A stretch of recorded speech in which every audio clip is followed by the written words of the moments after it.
পড়ো, ইস্তেগফার পড়ো, আল্লাহ তাআলা দুশ্চিন্তা থেকে তোমাকে ওই সুন্দরভাবে মুক্ত করে দিবেন। দুশ্চিন্তা থেকে তোমাদেরকে মুক্ত করে দিবেন, দুশ্চিন্তা থেকে তোমাদেরকে মুক্ত করে দিবেন। ওয়ারাযাকাহু মিন হাইসু লা ইয়াহতাসিব, আর যেই ব্যক্তি ইস্তেগফার বেশি বেশি পড়বে আল্লাহ তাআলা তাকে এমন এমন উৎস থেকে রিজিক দান করবেন যা তার কল্পনায়ও ছিল না। কিসের বদৌলতে বলেন? ইস্তেগফারের বদৌলতে আল্লাহ তাআলা তাকে এমন এমন রিজিক দান করবেন যা তার কল্পনায়ও ছিল না। যদি বিশ্বাস রেখে পড়তে পারেন, কোরআনের উপরে আমাদের বিশ্বাস আছে কিনা ভাই? এই যে কোরআন, এই কোরআনের ভিতরে আল্লাহ তাআলা জায়গায় জায়গায় বলেছেন وَأَنِسْتَغْفِرُوا رَبَّكُمْ ثُمَّ تُوبُوا إِلَيْهِ يُمَتِّعْكُمْ مَتَاعًا حَسَنًا। আল্লাহ বলেন ওয়ানিস্তাগফিরু রাব্বাকুম, তোমরা তোমার রবের কাছে ক্ষমা চাও, ইস্তেগফার করো, সুম্মা তুবু ইলাই, এবং আল্লাহ তাআলার কাছে তওবা করো, ফিরে আসো। ইউমাত্তিউকুম মাতাআন হাসানা, আমি তোমাদেরকে এই জীবিকা নির্বাহের জন্য সুন্দর উপকরণের ব্যবস্থা আমি করে দিব। সুবহানাল্লাহ। তাহলে ইস্তেগফারের মাধ্যমে এমন একটা পাওয়ারফুল শব্দ, ছোট একটা শব্দ, বলেন আস্তাগফিরুল্লাহ বলতে কোনো কষ্ট হয়? এই জবানের মধ্যে চাপ দিতে হয়, গলার মধ্যে চাপ দিতে হয়, ঠোঁটের মধ্যে আস্তে করে বের হয়ে আসে, কোনো কষ্ট লাগে না। কারণ যেইটা বান্দার জন্য যত বেশি প্রয়োজন এই দুনিয়াতে আল্লাহ তাআলা সেটাকে তত সহজ করে দিয়েছেন, তত সহজলভ্য আল্লাহ তাআলা করে দিয়েছেন।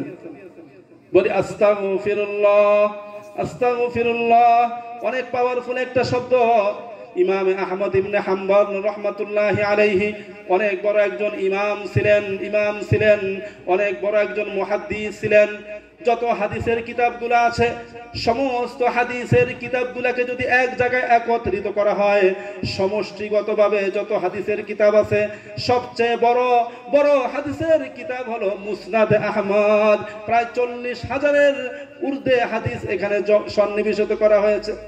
ইমাম আহমদ ইবনে হাম্বল এত বড় মুহাদ্দিস ছিলেন, এত বড় হাদিসের কিতাব লিখেছেন।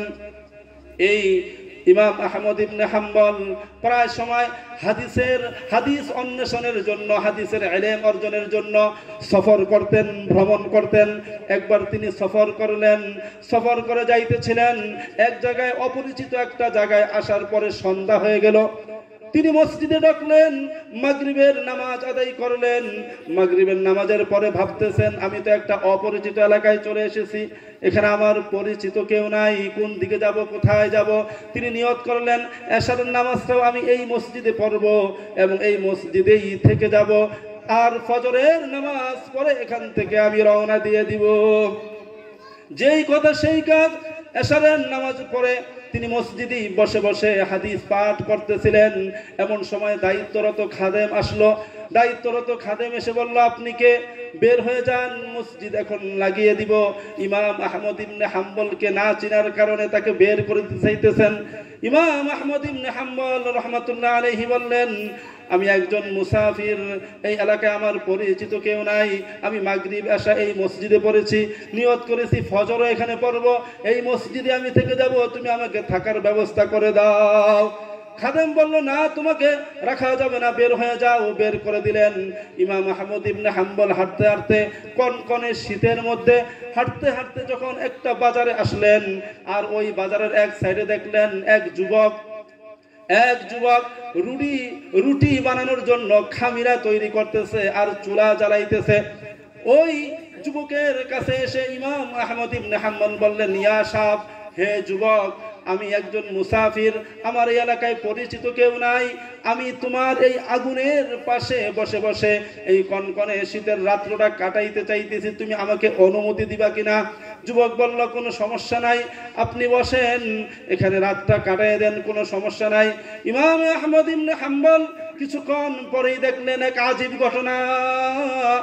দেখলেন ওই যুবক খামিরা তৈরি করে, বলে আস্তাগফিরুল্লাহ, খামিরা থেকে রুটি বেলে বলে আস্তাগফিরুল্লাহ, রুটি তাওয়ার মধ্যে দিয়ে ভাজে আর উল্টায় বলে আস্তাগফিরুল্লাহ। কাস্টমার আসে, রুটি বিক্রি করে আর বলে আস্তাগফিরুল্লাহ। কাস্টমার থেকে টাকা নেয়, বলে আস্তাগফিরুল্লাহ, আর ওই টাকা নিয়ে ক্যাশে রাখে, বলে আস্তাগফিরুল্লাহ। এই অবস্থা দেখে হযরত ইমাম আহমদ ইবনে হাম্বল আশ্চর্যান্বিত হয়ে গেলেন। আজীব ব্যাপার, এই যুবক এই শব্দটা কেন বারবার বলতেছে? যুবককে উদ্দেশ্য করে বললেন ইমাম আহমদ ইবনে হাম্বল, ইয়া শাব, হে যুবক, তুমি এই শব্দটা বলতেছো বারবার, এটা কেন বলতেছো?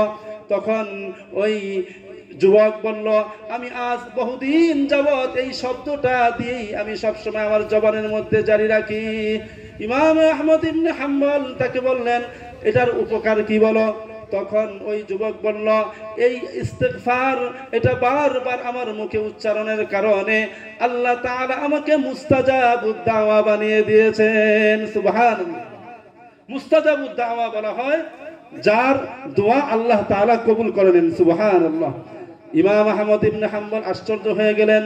পরীক্ষা করার জন্য তাকে বললেন, তোমার কি সব দোয়াই আল্লাহ তাআলা কবুল করেছেন? সত্যি করে বলবা। তখন তিনি ওই যুবক বলল, না, আমার সব দোয়াই আল্লাহ কবুল করেছেন, কিন্তু একটা দোয়া আছে, কেন জানি আল্লাহ কবুল করতেছেন না। ইমাম আহমদ ইবনে হাম্বল জিজ্ঞাসা করলেন, সেই দোয়াটা কি বলো, কোন দোয়াটা কবুল হইতেছে না? তখন ওই যুবক বলল, আমি শুনেছি এই যুগের মধ্যে সবচেয়ে শ্রেষ্ঠ আলেম একজন আছেন, ইমাম আহমদ ইবনে হাম্বল, সবচেয়ে বড় আলেম, হাদিসের আলেম, সবচেয়ে বড় মুহাদ্দিস। আমার অনেক আশা, আমি ওই ইমাম আহমদ ইবনে হাম্বলের সাথে দেখা করব, মুসাফা করব, তার কপালে চুমু খাবো, কিন্তু এই দোয়াটা আজ পর্যন্ত কবুল হয় নাই, তাকে আমি এখনো পর্যন্ত দেখতে পারি নাই। ইমাম আহমদ ইবনে হাম্বল আবেগ আপ্লুত হয়ে চোখের পানি ছেড়ে দিয়ে বললেন, ইয়া শাব, হে যুবক, শুনিয়া রাখো, তোমার এই দোয়াটাও আল্লাহ তাআলা কবুল করে নিয়েছেন। আল্লাহু আকবার। তোমার এই দোয়াটাও আল্লাহ কবুল করে নিয়েছেন। তোমাকে কষ্ট করে আহমদ ইবনে হাম্বলের দরবারে তোমাকে যাইতে হবে না, বরং আল্লাহ তাআলা টেকনিক করে, সিস্টেম করে আহমদ ইবনে হাম্বলকে তোমার সামনে এনে দাঁড় করে দিয়েছে। আল্লাহু আকবার। কিসের বদৌলতে? ইস্তিগফার, ইস্তিগফার, আস্তাগফিরুল্লাহ। এই ছোট শব্দটার এত পাওয়ার, একজন যুবকের দীর্ঘদিনের তামান্না আল্লাহ তাআলা পূরণ করে দিয়েছেন। আল্লাহু আকবার। এই জন্য বাবারা, ইস্তিগফার বেশি বেশি পড়া আমাদের